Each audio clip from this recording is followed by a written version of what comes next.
పిల్లలు శోభనం గదిలో కూర్చున్నట్లు కూర్చోవడం ఏంటి మాస్టారు? పేద పిల్లలకు పెట్టే మధ్యాహ్న భోజనంపై అసలు మీకెందుకు గురుగారు?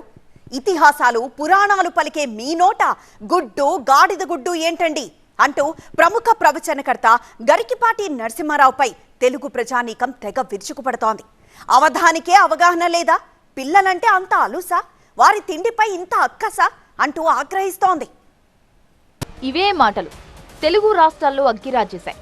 పద్మశ్రీ బిరుదాంకితులు, పురాణ ఇతిహాసాల్లో నిష్ణాతులు, గంటల తరబడి ప్రాసలతో దంచి కొట్టగల వాగ్దాటిపరులైన గరికిపాటి ఇలా మాట్లాడతారా? పేద పిల్లల కంచం వైపు అలా కూడా చూస్తారా అంటూ ఆయన అభిమాన గళం సైతం అసంతృప్తి వ్యక్తం చేస్తోంది. సోషల్ మీడియాలోనైతే అంతకు మించి రచ్చ నడుస్తోంది. మంచి మాటలు పలికి ఆ నోటికి ఏమైంది? సమాజాన్ని సన్మార్గంలో నడిపించాలనేలా ఉండే ఆయన ప్రవచనం ఎందుకు దారి తప్పింది అంటూ అటు పలువురు రాజకీయ ప్రముఖులు సైతం గరికిపాటి వ్యాఖ్యలు చూసి అవాక్కవుతున్నారు. మధ్యాహ్న భోజన పథకంపై గరికిపాటి మాట్లాడిన మాటలు అభ్యంతరకరంగా ఉన్నాయన్నారు సిపిఐ నేత నారాయణ. వెంటనే ఆ కామెంట్స్ ను వెనక్కి తీసుకోవాలని డిమాండ్ చేశారు. కానీ ఎన్నిమలలో ఇది ఒక్కటే ఈ ఉపన్యాసం అతి చిన్నపోయిన ఉపన్యాసం.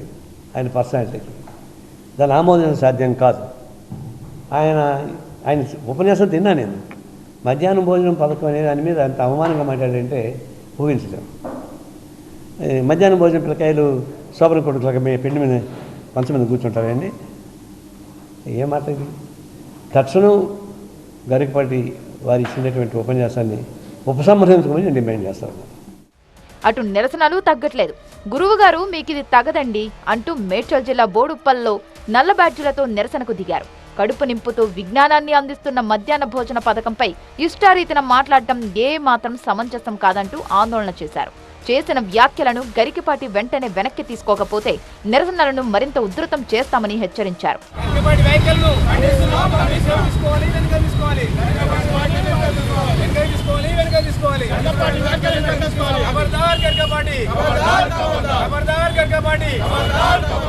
బయటే కాదు, సోషల్ మీడియాలోనూ గరికిపాటి వ్యాఖ్యలు పెద్ద రచ్చే లేపుతున్నాయి.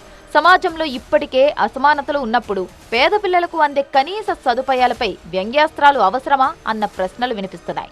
నిరుపేదలకు ఒక్క పూట భోజనం ఎంత విలువైందో తెలీదా? కడుపు నిండితేనే ఉపాధ్యాయులు చెప్పేది ఆ చిన్నారుల బుర్రకెక్కుతుంది అన్న కనీస అవగాహన లేదా? సమాజంలో బలమైన ముద్ర వేసే మీ మాటలు ఇలా దారి తప్పయేంటి మాస్టారు అంటూ సామాజిక మాధ్యమంలోనూ గరికిపాటి నరసింహారావుకు ప్రశ్నలు తలెత్తుతున్నాయి.